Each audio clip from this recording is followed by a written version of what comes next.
Good evening. Hey. Welcome. Hey. Welcome. How's everybody doing today? Good. We're good. Good. I'm excited. Awesome. So I am Tia Lee. I have Tony to my right, Tony with the T, Bishop Woods to my left. That be me. And we have our first special guest, episode 4, the one and only Dyron Adams. All right. Good to be here. Honored to be here with my friends. Yes. Also known as Prophet. Don't forget yes, that. Don't forget yes. that. Yeah. He wears many hats. He Absolutely. definitely flows in the prophetic giftings that the Lord has blessed him with.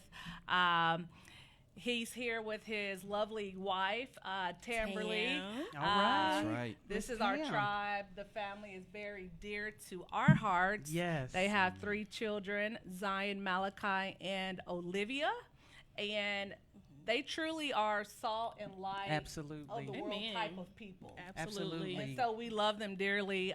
Very grateful to have you here, Di. Yes. And yes. Miss Tia, a we few can't things- skip over the hood. We gotta remember what we have on Wednesdays. What's the Okay, name? so talk about it, Well, sis. Talk about we it. can't skip over that. Come Every on. Wednesday, Yes, talk about it. we have a Bible study, and it's affectionately known as, what is it, y'all? Hood night. Good night. Hood It's our night. hood. Yes, yes. It's our hood. Our hood is our heart. And anybody's welcome to the hood. Yes. Anybody. Yes. Anybody's welcome to the barbecue. That's what they The cookout. the cookout. Anybody's welcome. I'm sorry, I didn't mean to interrupt you. I had to say that. Just remind you about thank Hood you Night. for sharing Hood that. strong. Hood strong. Hood strong. Good strong. Yeah, so just a little bit about Dyron and his ministry. Him and his wife, Tamberly, have been in ministry for 21 years. They have lived and raised their children in 3 continents.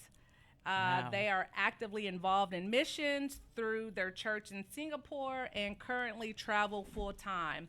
So Wow. you can consider them international evangelists. Absolutely. They have a pure heart for the kingdom of God. They love God. They love people. And if you don't have a notebook, get Go your get notebook it. out. Come on.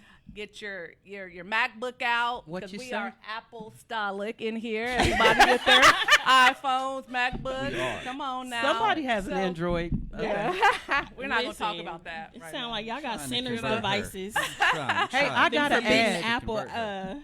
I have to add that his wife makes a mean lemon cake. Oh, come She on. make a mean any cake. anything. We gotta add that. Any cake, and she's Cake? but she's known for that lemon. Why? Yeah, Why y'all yeah. think I'm thick like this? Oh. Is that what did It's it? them cakes, Tam. Oh. No, That's so awesome. we are really excited for you Yes, guys to absolutely. hear what the Lord has put on Dyron's heart to share regarding our topic today, Yes. which is called Searching for and Finding Love. Absolutely. You guys get ready. Yes. I'm telling you, it's going to be nugget after nugget. Bucket your seatbelt. Is that what it is? Buckle. Buckle, baby, buckle. Because look, Bucket, I got buckle, my notes. you I got know. my notebook. Yeah, and my so pen. at this time, we will allow our special guest, Dyron Diamond, as I call him, to the floor. He has the mic. Well, thank you. Thank you. It's an honor to be here. I love you guys. Y'all are family. We love So, you. Absolutely. Our hood is our heart, and you guys are family, but you were family before we started Hood Nights in January of last year. So it's an honor to be here. It really is. And so finding real love is an incredible topic, and I'm very blessed to be a part of this discussion and conversation. So if you're going to talk about real love, then you got to talk about divine love. Okay. Okay, so it's got to originate from the author of love, the creator of love, a God who is love. And so God doesn't love us because we're lovable. He loves us because He is love, right? Wow. So it doesn't really have anything to do with us. He loves us because He is love. And so we have to look at love from its origin story, right? So where it comes from, which in the Hebrew language is the word ahava, okay? So it's a very powerful word. Okay. And God gifted us with the Hebrew language because in that language you can look at a word and the word describes reality for you. So it tells you what the word will do. It describes in the letters itself kind of the heartbeat of what the word is itself. So the word love the 3-letter root in Hebrew, which is aleph, hey, bait, Okay. simply means this. When one, aleph always means one, hey is the middle letter. Hey is the letter of grace, all right? So this is the letter that God breathed into Abram to make him Abraham, and breathed into Sarai to make her Sarah. So it's got like that Word. breath sound. So it's like a breath. It's the breath of God. It's the grace of God. That's in the very epicenter, the center of the word for love is the letter for grace. So when one gives grace, and then the third and last letter is bait, which is the second letter in the alphabet. So looking at it, here's what we have. When one gives grace to two. Oh, wow. So when one gives grace to another, that's love. So the origin of love has nothing to do with receiving, and it has everything to do with giving. Wow. So when I look at the person I'm loving, I'm not looking at anything that I think they need to do for me. Ooh, Oh, that's, that's good. good. So it's not like, hey, here's a list of my needs, and Yeah. if you're not meeting my needs, then our love is off. Oh, my gosh. No, you're not looking through the lens of love. You're looking through the lens of westernized love, because what we've done in the West Ooh, you better work. is we've made love about how you make me feel. So if you tell me I look good, I love you. If you make me rich, I really love you. Oh, my So goodness. what's that based on? It's based on what you're doing for What me. you can do for me. Conditions. So it's completely backwards from the original concept of what love my actually gosh. is, which is one gives grace to another. So in real love, like in a marriage, in a relationship, real love is, like with my beautiful wife, I'm thinking about how I can love her like God has loved me. And I'm not thinking at all about what she does for me, or is she meeting my needs. That never even enters the picture of original template love.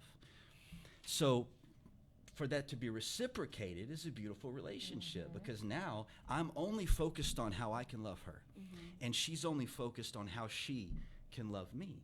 And that is a beautiful, Powerful. beautiful Oh my marriage gosh. relationship based in actual love. A combustion of love. Yes, absolutely, absolutely. So that's what love is. So if we're going to talk about real love, authentic love, not synthetic love, not westernized, polluted love, so good. but real love, then that's what we're talking about. We're talking about giving, and we're talking about being the best version of Jesus Christ in that person's life that I can be. The best marriages are two forgivers that fell in love, and the best marriages are two people that are trying to be the best version of themselves that they can be. And the best version of ourselves is always the version of me that is the most like Jesus. Whew. So that's real love. Sound Oh, like my he was in my gosh. notes, because I had a question Man. Yes. that was the difference between God love and human love. But you already. Yeah. So On the my top Greeks have page. the Greeks have multiple words for it, right? They've got eros, which is erotic love. Yeah. They've got agape, which is closer to ahaba, right? That's more like a godly love. They have phileo, which is like a brotherly love. You have all these different types. And that's why I think we miss it in English a lot, because we have one word for love in English, but we have three words for two, T-O, T-O-O, and T-W-O. So we've taken something very complex and we've oversimplified it, and we've taken something simple and overcomplicated it. Oh, my gosh. And so real love, godly, biblical love, is always going to look like what I've received from him. That's what Man, it's going to that's look good. like. And so that shapes and puts the relationship on its proper trajectory, right? And so it kind of weeds out selfishness and, here's my list of stuff you ain't doing for me, or whatever. That don't ever come at your spouse with that nonsense, because that's not the lens of love. So Yeah, I and that wanted is to address Western. that. If I can just say, Yeah, it's that very is Western, because people say, "Well, you got to give to get." Yeah. No, you I hear give it. to give. So you give to give because it's the right thing to do. You don't give to get something in return. That completely destroys the purity of that love. Because then it Wow. becomes, I'm loving you, so you'll do this for me. And that's not love at all. That's a Not in the business. original template. Yeah, that's just trying to get something or elicit something out of someone, and can become obviously very selfish. And then it goes downhill from there. So that's true love. So I have a question. So in searching and finding a love the term soulmate is not in the Bible, Sure, but yeah. it's biblical when we think of it in the aspect of the concept of a mate, a right mate for our soul and our well-being in Yeah. life. Yeah. Can you elaborate on that? That's a good way to phrase it. I like that. I do too. Yeah, that's very good, Tia. So, soulmate, like you said, the word, we can't find it phrased exactly like that in the Bible. But I tell people this all the time. You have to kind of remove yourself from the false concept of you complete me, right? You have to get that out of your head. That come from Jerry Help us with Maguire, that. all right? That's Tom Cruise and Renee Zellweger. That's not Adam and Eve. That's not, Abraham and Sarah. That's not any of the really beautiful examples we have biblically. That's Tom Cruise, all right? So great movie. Yeah. But popular movie, but not real love. So Tamberly does not complete me, and I don't complete her. God completes her. God completes me. Right. And we complement each other. Compliment. I It's like about that. compatibility, not completion. Oh, that's Because if I look at her and say, you have to complete me, I'm putting a divine expectation upon her that she actually cannot fulfill. It's impossible. That's good. She Good, can't be yes. him in my life. That's good. That's And real I good. can't be him in her life. Yes. Everybody, Wow. every guy right now is trying to be him, right? Wow. I'm him. Yeah. So in our marriage, he is him. That's Okay? good. He's the only him. And so she has to be completed by him. And then we complement each other Wow. in our love that we have as God has brought us together. And so I think, and we'll get into this in a moment, until I had that relationship with God, beginning that relationship with God is always in a process, right? So until I had that connection where I saw him as the thing that completes me and the only thing that completes me, she wasn't even attracted to me until that level of development spiritually was present in my life. And I don't want to jump ahead. We'll get to that in a moment. But that's what it's about. It's not about completion. It's about compatibility. And also, she taught me how to pray. So Wow. the compatibility part of the relationship is, am I helping her to be also more like him? So in our marriage, the thing that is paramount is time in prayer, right? You can't have a kingdom life if you don't have a prayer life. Say it. That's good. Just you're not even in the kingdom, in my opinion, if you don't have a prayer life. You're not working on that. So her time with him is more important than her time with me. That's good. Wait. Back up. Say it again. It's What? more important. So her time with him, with God, is more important than her time with me. So when she's praying, I'm not going to interrupt her because in that moment she's with him. I'm not going to interrupt her. So, and when I'm praying, she doesn't interrupt me because I'm with him. So our time with God is more important than our time with each other, because our time with God makes our time with each other even greater Ooh. Yes. and more connected and more compatible and more passionate and beautiful and everything that goes along with love. Exponentially. Yeah. That's why compatibility is so important, because if you get with someone who doesn't understand that, then It's they so will be in competition with your time with God. Yes. Unequally yoked. Unequally yoked. Yes, that's the definition of unequally yoked. Yes. Yeah. So when she started, I knew she was going to go do missions and all that on her own, having nothing to do with me. I knew that was going to happen, right? And so I was happy about it, was excited about it, but I didn't want to talk too much about it. So I just went to God and I said, look, you can send her anywhere in the world, but don't send her to this one particular country, right, that I named. I said, I don't send her there because I don't trust them with her. So I was worried about it. And where do you think the very first place God sent her was? The There. exact That country place. that I said, God, you can send her anywhere, but don't send her here. It's the first door he opened for her. Wow. The first place he sent her. And as that happened, I went to God in prayer and I said, look, I thought we had an understanding. I thought I was pretty clear. I don't know what you heard, but I thought it was pretty clear. I said, don't send her here. This is the first place you send her. And God immediately in my spirit thundered this. I'm her high husband.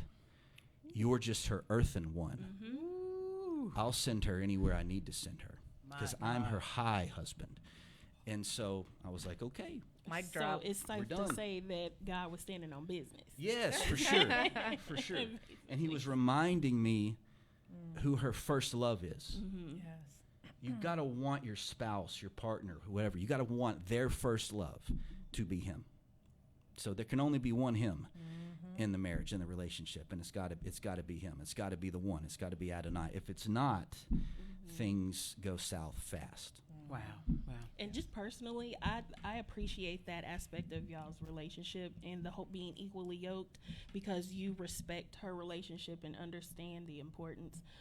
Because I know I personally went through situations where it's like me or the church or me or God kind of thing, and it was a struggle. So I just admire that aspect of y'all's relationship, of how you allow each other that intimate time and respect each other's relationship with God. So Yeah, we see thank it. y'all for that example. Well, Absolutely. Of course. It's Great the only thing. way it works for us. We see that as if I don't have that connection, the other connections in our marriage will not work. So marriage is a threefold cord, right? So threefold cord, the Bible says, is not easily broken. So those three folds of that relationship in real love are connections. So it's threefold connections. Those three connections are our connection with God first. Her connection with him, my connection with him. That's the first one. The second is our connection intellectually, psychologically, compatibility there, how we get along, our connection mentally. And then the third is your physical connection, your intimate, physical connection within the confines of marriage. Those three things have to be there. If any of those things start to dissipate, disappear, or dissolve, then the cord starts to unravel. It starts to become frayed. It starts to fall apart. Well, Prophet, give us some more of that knowledge regarding love. Give us some more of what God is showing you, and tell us. Help us out here. Keep it going. Keep it going. Sure. This is good. I'm just lapping it up. So to go to love, right? So I think the first thing I go to is the very first people to fall in love, which is Adam and Eve. Okay. So, and it was obviously a divine love. There was no one else around for Adam to pick or Eve to pick. So they fell in love with each other because God brought them together, right? Okay. So God brought them together, and there was a lot to kind of extrapolate from that example of love. So it's very much a divine love that we see initially. So one of the first or most important things to understand is that God brought Eve to Adam. Adam did not go out and find her. Didn't find her on Tinder. Didn't find her on any of the other apps that are out there that I don't know anything about, thankfully. I wouldn't want to date in 2024. I'm glad I've been married for 21 years. So, but It's looking a little tumbleweedish. tumbleweedish, yeah. It's a little rough. Yeah, I mean, my heart hurts for you. So it's this. You don't have to go out searching. The more I strive for a mate, the more I'm probably going to mess it up. So, or I'm going to do this. I'm going to find them out of divine timing. Okay. So if I find the right person at the wrong time, I get the wrong person. Come on, AP. come on. Because the person has work not been that. developed divinely. And so it's not the person he wants me to meet. So if I go out there and I try to make it happen and I force it happen and I kick doors open and I find the right person at the wrong time, I got the wrong person. Because they haven't been developed by him yet. So it's not the time, it's not the sovereign timing of God for me to be with them. Therefore, I'm with the wrong person. I'll give you an example. This in our marriage. Had Tamberly found me a year before she found me, had we been together or had I tried to make it work a year before it actually worked, it would not have worked. Wow. Because I was still on drugs. I was completely not right with God. Wow. I was living just a crazy life, and nothing in my life was right. Wow. So same person, right? But wrong time equals wrong person. Because I was not the person then. Let's say we found each other in 2002. So I was not the person in 2001 that I was in 2002. So had I tried to force that door open a year early, just 1 year, I would have destroyed the will of God for my life. I would have messed it up. So it's very important to note that. God brought Eve to Adam. Adam was being developed. Adam had a job to do for God. He had to tend the garden. He had to name the animals. This took a lot of time. There was a lot of animals. So he had to do something for God. And as he's walking with God and working with God, his wife shows up. Now, when he first sees her, think about this. When he first sees her, he wakes up from sleep. So it's in peace that he finds his spouse. Peace. Not in some kind of frenetic energy, not in some crazy search to find the right person. He's not going crazy. I got to find somebody. I don't want to be lonely. Let me tell you something that's worse than being lonely: getting with the wrong person. Now, that's true. Marrying the wrong person. Ooh, That's right worse there. than loneliness. It A is. lot worse.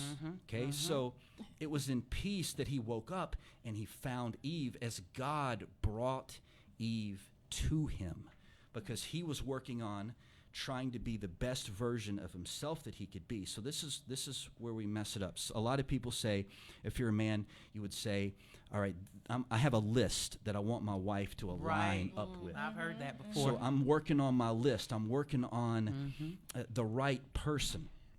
We make Work those lists on. too. No, we Prophet. do, and it's not evil, right? It's not evil to do that, to have goals, to have certain attributes of your spouse or whatever that you want. Right. But make your list and then put it up, put it in the filing cabinet, and you work on you. Woo. Period. You work on being the best husband you could be for that wife that God will bring into your life. That's so good. You work on you. So Adam's working with God, walking with God, and then in peace he finds his significant other. He finds the one, his soulmate, the one that God created My for God. him. My God. So it's a That's beautiful good. thing. Can you just go deeper in being lonely versus being in a bad marriage or being in a bad relationship, like the wounds and all the things that you have to heal from, and just maybe elaborate a little bit more on that piece? Yeah, so if you're lonely, buy a dog. Get a cat. Get No something. cats, no cats. Yeah, no No cats. cats. Cats, yeah, Yeah, cats. there. Yeah. It was just proven that cats add no value to your life. This is I a knew study it. that just I came knew out. it. Dogs can increase your well-being by I think 40+%, but cats had a zero net gain. So there was zero That is hilarious. You coulda goodness asked that they me brought that. into I your would have life. told you. Yeah. So, but if you're lonely, buy a dog, because you don't want to go out searching from loneliness. Because what that means is I'm searching from a desperate place. And when I'm searching from a desperate place, I'm going to start looking in dry places. Ooh, my. Wow. So you don't want to find anybody in a dry place. What do evil spirits go around looking for? Dry places. Come on. So when I operate in No life. desperation, I begin to look in dry places for my significant other, Wow. to curtail or to kind of combat the loneliness that I'm battling or fighting. Wow. So you end up looking you end up looking in the club, you end up looking on Tinder, you end up looking on whatever dating app, I don't know, whatever. And so you end up looking in dry places.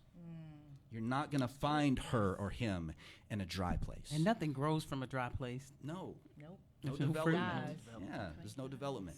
And development is the thing. I had to develop into the place God wanted me to so that I could meet Tamberly. So that there would be a compatibility and a connection and a possibility for our relationship to be blessed. So does that help? Is that Yes. okay? No, that's So perfect. is it okay then to be alone? And sometimes you feel alone. You feel like God has put you on the backside of the desert. Is it okay to just, I'll just be alone? Sure. Of course, of course. There are people that are called of God into singleness their entire life. One of my heroes, Lee Stone King, is such a man. You know, he's what, 70+ years old now, babe. He's never been married because he felt a call into singleness, which I'm sure at times gets very lonely. Yeah. But he felt a call into that from an early age, and so. Some people have that call, and then others do not. I did not. I didn't have that. I wasn't called into singleness. Yeah. Me neither. God hid His will in Tamberly's eyes. Yeah. If you are out there, she ain't called into That's not my loneliness. She wants you to know. Loneliness is not my ministry. Tony ain't ready for that. Yeah. So yes, it can happen. Yes, it is rare. If everyone was called into that, the human population would just stop growing, right? Okay. So it's a rare thing. It's the exception. It's not the rule. But it is a thing. I mean, it is a legitimate thing. So And I think for loneliness, you can look at that when you start having those feelings or experiencing that season.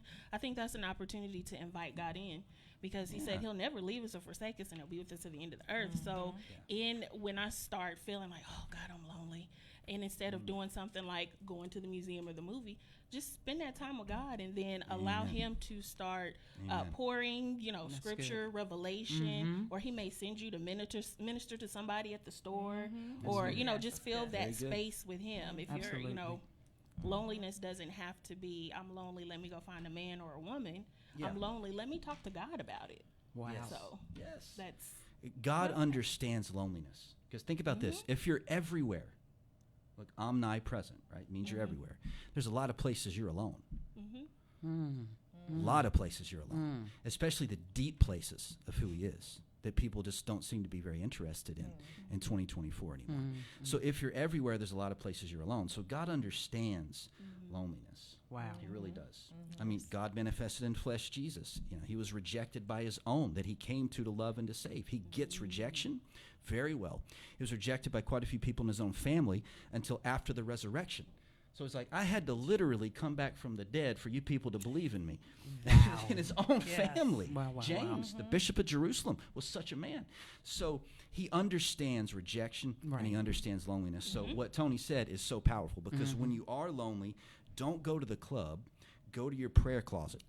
Go to your prayer chamber, wherever you've got one, and spend that time with the one who understands it more than anyone else that you could talk to in the earthen realm. This is so good. Keep going, telling us about some of this searching for love, if you don't mind. Sure. So when you look at we looked at the Hebrew word for love, right? So let's look at the Hebrew word for what Eve actually was. So here's what happened. This is what is so cool to me. When God made Adam, he put everything in Adam, right? So he was made in his image. So in the image of God, God himself, in his nature, in his image, in his character, the attributes of him, there is masculinity and femininity, both. Right. So there's nothing more beautiful than God. Well, that's obviously femininity. There's nothing more beautiful than women. And there's nothing stronger or more powerful than God. That's the masculinity side. So when God made Eve for Adam, what did he do? He took a rib, is what it says in English, but in Hebrew it also means side. Your rib is on your side, but it means side. So he took out a side of Adam. Wow. What side did he take out? The feminine side. This is why the Bible says it's a sin. The Bible says this is not my opinion. The Bible says it's a sin for a man to be effeminate. That's a word.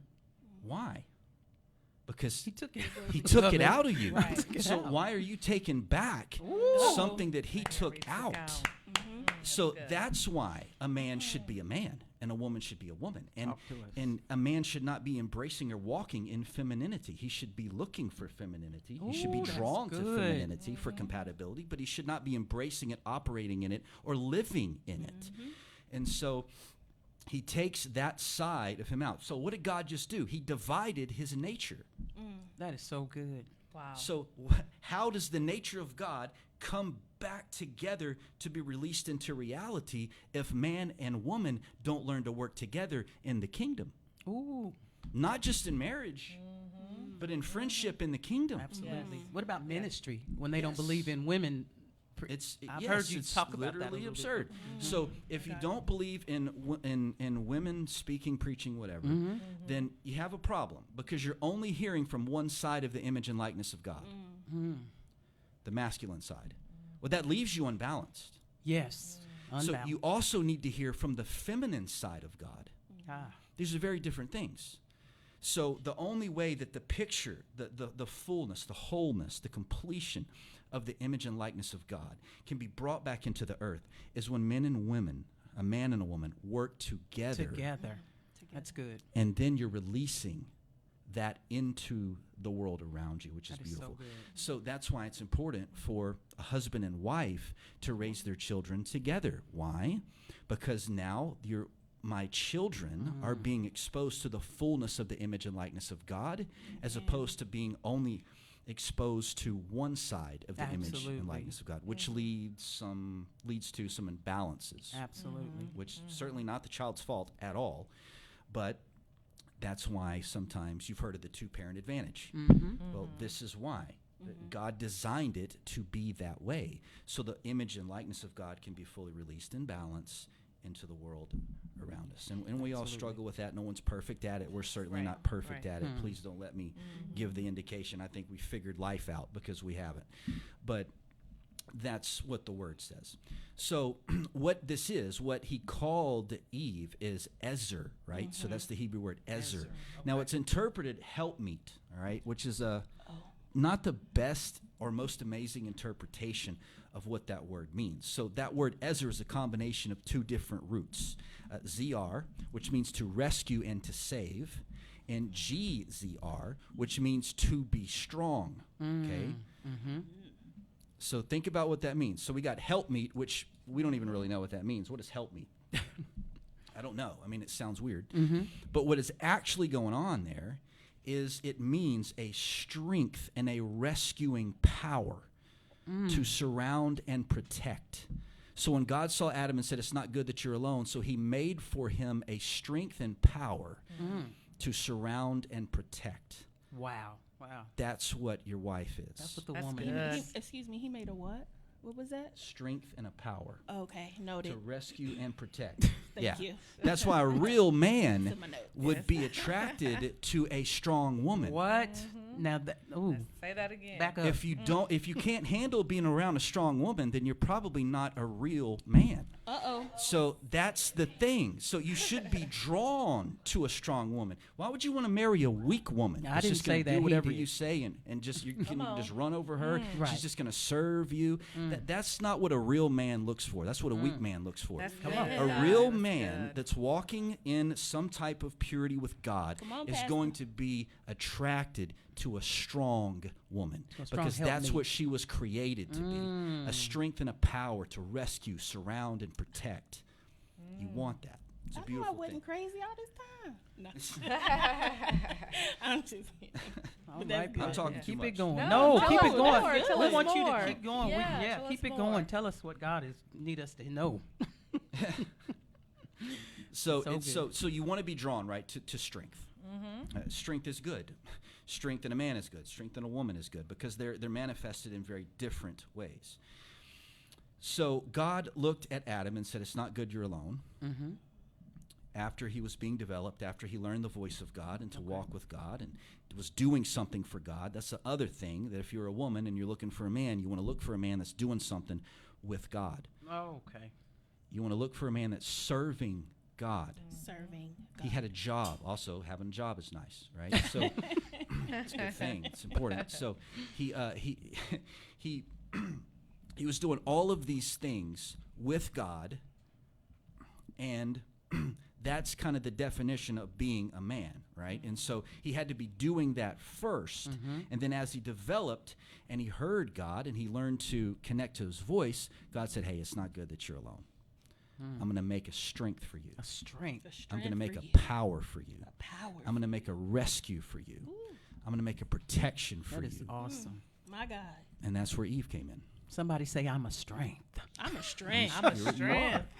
That's the way it was designed by God, right? good. That's the way it was designed. So chauvinism tries to attack that, Yeah. but that's what we should be attracted to, is strength, because that's what God made her to be. So in Genesis 2:18, though, God calls woman a ezer kenegdo, which means a helper against him. Uh-oh. That's kind of interesting. Yes. That Now is you got to very. work Why, that. why would my wife need to be against me? Well, the great sages of Israel taught us this. Okay. The great commentator Rashi, for instance, takes the term literally, and he makes a wonderful point. This is what he says. If he, Adam, is worthy, then she will be a help, an ezer. If he is not worthy, she will be against him, kenegdo, for strife. Oh, my. Wow. It's in my notes. So your wife is your compass. Your wife will actually help you greatly when you're going the direction. No one does it perfectly, right? Right. The wife isn't perfect. The man That's isn't right. perfect. That's right. But if I'm going the way God wants me to go, my wife is a power and a strength to help me, That's to surround good. and to protect Oh, me I love that. from her intuition. right? From the things, the feminine, the power of femininity that God created and placed inside of her is going to help me greatly. If I'm going the wrong way and I'm not walking or flowing in my creative order, then she's going to be against me. If she's doing what she's supposed to do and she's walking with God the way she is designed to walk with God, when I slip up, she's going to speak up. Oh, that's good. And she's going to let me know, and she's going to then be against me. She's a counterbalancing agent. Amen. Does she have the right to speak up? Absolutely. She was created to. Okay. So she's actually only wrong if she senses it and doesn't speak up. And I'm wrong if I've made her feel that way. Okay. Ooh. If I've made her feel like she can't counterbalance me, Ooh. I haven't been the husband I was designed to be. I have to allow her to be able to That is so feel a perfect liberty to say, I think you're slipping. I Yeah. don't think you're praying like you should be. I don't think you're reading like you should be. And that's a beautiful thing. You don't get mad at that. I mean, it might make you mad, initially. Yeah. It probably will. But be thankful for it because it's going to help you get back in the vein and the flow of your creative order, what God designed you. So We don't wanna be appreciating one-sided. accountability. Yeah. We don't want to be one-sided. Take up for the guys. What is it that the wife needs to do? Yeah, so it all starts with that first fold of that threefold cord, right? Okay. It all starts with that. So the wife has to be daily with him. So the more time she spends with him, then the better off she's going to be flowing in her creative context, in her creative order that she was designed to flow in to help her, her husband, to be that strength and power for her husband. So that's a beautiful thing. Okay. So it starts with that.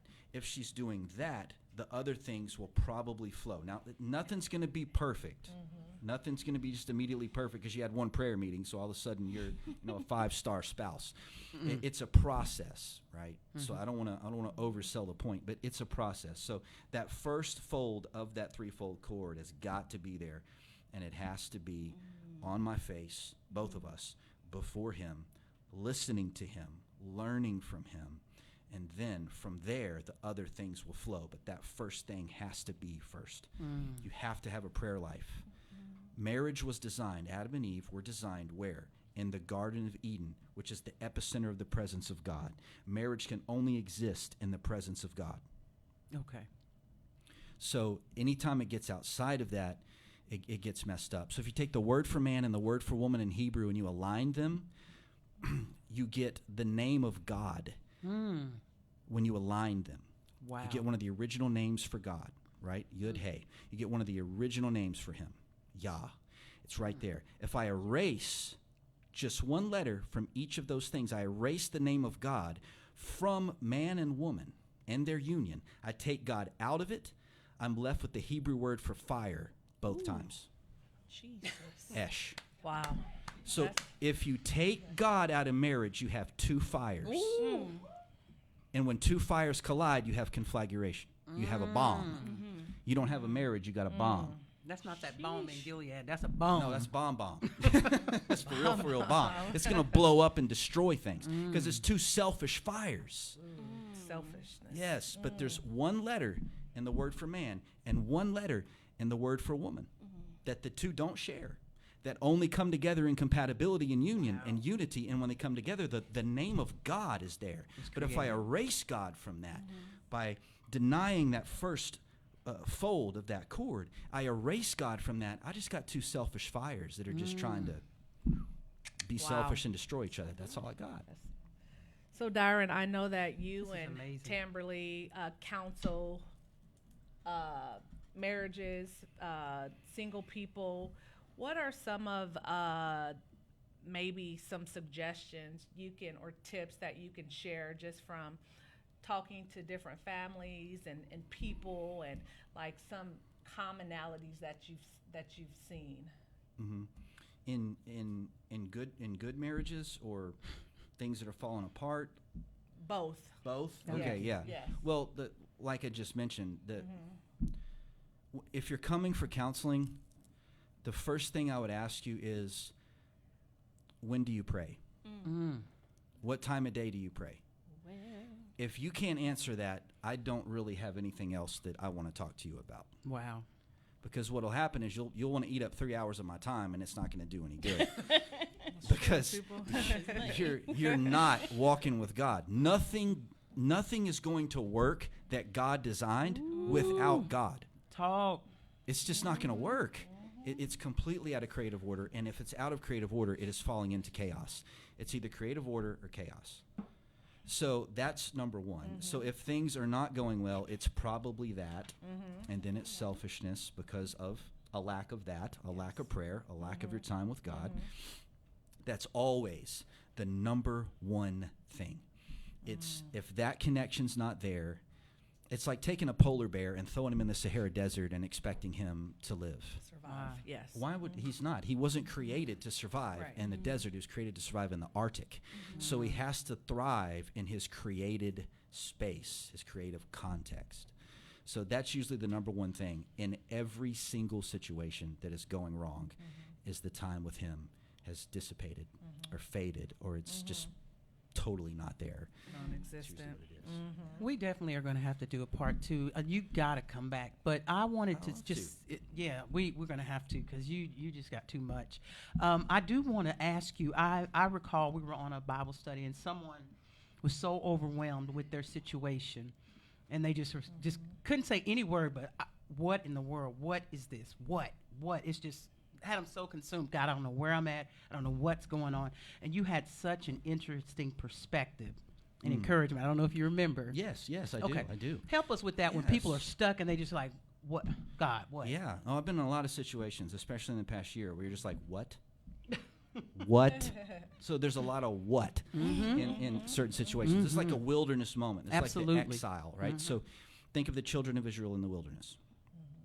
What did they eat in the wilderness? Manna. What? Manna. Okay. You know what manna means in Hebrew? What? Message. That's what it means. It literally means, what is this? Specifically, what is this? So when you're in the wilderness, you're going to get a steady diet of what is this. But the wilderness is always about development, not punishment, not denial, development. He will never deliver you from what he's developing you through. Ooh, whoa, God, thank you. Never. So the development means more to God than you being delivered from the thing that you want to be delivered from. When I develop in it, then he'll take me out of it. But if I'm not developing in it, he's going to leave me in it. Well. So in the wilderness, they ate what? And it sustained them. Yeah, it sustained them. Because you have to build trust. So once you get to a place where you do not demand an explanation from God, you cannot be deceived. But you got to eat a lot of what? And you got to eat a lot of what is this to get to that place of development. Because when faith grows up and matures, it gives birth to trust. And when trust is there, resident in the vessel or in the mind of the individual, when trust is there, you don't ask God for an explanation. The what fades. So when they went into the promised land, what does the Bible say of the manna? The manna ceased on that day. The what stopped. The what is this stopped. They went into the promise because trust was developed. So I don't have what anymore because I don't have to look at him and go, what is this? I'm not demanding an explanation from you anymore because I know you can't be wrong, and I know you're perfect, and I know you're the only one that is, and so I trust you. So the day they went into the promised land, the manna ceased and fell no more. No more what? When you enter into the promised land. When the exile's over, the what has stopped falling. So it's a beautiful thing. Oh my gosh, that was so awesome. So we need those moments of wilderness, though. You have to have them. Yes, you have to have them. And the wilderness is actually pretty amazing because your clothes don't wear out, your shoes grow with you on your feet. And they went into the wilderness wearing the same thing they came out of wearing, and nothing wore out. So the coat grew with you, the shoes grew with you. It's phenomenal. Water came from a rock. Rocks don't produce water. They absorb water. So supernatural things occurred. In the wilderness. Yes, and you had the manna. You also had the what is going on. It's the pain that we oftentimes, the seasons of trials and tribulations and the pain that we encounter. But if we draw nigh to his feet and, not try to go numb it with drugs, alcohol, this and that, That's good. and we actually seek him in the pain, that's where the power is. Ooh, the power's in the pain? That's It good. Is that where it's at? That's good. That's It is. excellent. Yeah, Ooh. that's excellent, because the thing that's the most tethered to prophetic release is pain in a process. I don't know why. Wow. I can't tell you why. I can just tell you that it is. It's really interesting. And the thing, don't numb the what with chemicals and pills That's good. Or and people. alcohol and people and relationships. He has to be the hiding place. Thank you, Lord. Anything that is my hiding place that is not him can become an idol very quickly. Very quickly. So you can take something that's not even a sin, but you can make it an idol because it became a hiding place. That's so true. So he's my hiding place. He has to be. And I've been very guilty of this. You find other things to numb the pain. Absolutely. Me too. Because it's easy to get chemical peace, right? Yes. This is how I fell into drug addiction. I know if I drink this, I take this, I smoke this, I'm going to feel better quick, right? Real quick. Mm-hmm. And that's legit. You are. But you're not getting better. You're not becoming better. You're just feeling better. And you're using a numbing agent, and you're finding a hiding place that's a chemical, that's a pill, that's a drug, that's a person, that's a relationship, whatever it may be. It's a hiding place, but it's not him. Once you find him as your hiding place, you'll never need that other stuff again. Amen. Never need it. Goodness. And I guess Good. David knew that the power was in the pain. He said it was good for me that I be Yeah. afflicted. That I learn of your statutes. Ooh, yes, Nish, that's good. Yes. It wasn't until the yes, pain that I yes. learned. That's right. Uh-huh. Well, Yes. I mean, AP, this Part two. This was a plateful, and I'm sure we didn't even get to half of what you had, but it has encouraged me again. Second time hearing it, Well, I thank could God never for get that. tired of hearing such encouraging prophetic word. But just for those out there, if you're searching for love, find it at Jesus' feet. Find it in the wilderness at his feet. Again, want to thank you for coming to Christianship. Thank you. You're our Thank you. honorary. When you see Christianship, you see the You hood. see him. Yeah, You see the yeah. hood. They prayed over this.